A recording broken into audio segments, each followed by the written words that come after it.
نحمده ونصلي على رسوله الكريم اما بعد۔ حاضرین بزم اجلاس کی سیادت و قیادت کے لیے جس روشن ضمیر،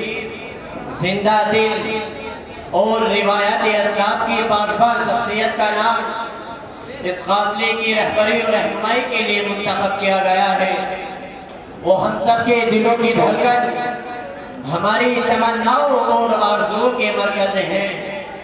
جن کی نظر کرم ہم حقیر دروں کے لیے مسیحائی ہے اور جن کی رہبری اور رہنمائی ہمارے لیے حوصلہ افزائی کا سامان ہے۔ لہذا میں اپنی طرف سے اور بزم کے تمام اراکین کی طرف سے انتخاب کی شعر کے ساتھ پرزور تعین کرتا ہوں کہ ان کے دم سے آج بھی روشن ہے حکمت کا چراغ، کہ ان کے دم سے آج بھی روشن ہے حکمت کا چراغ، آج بھی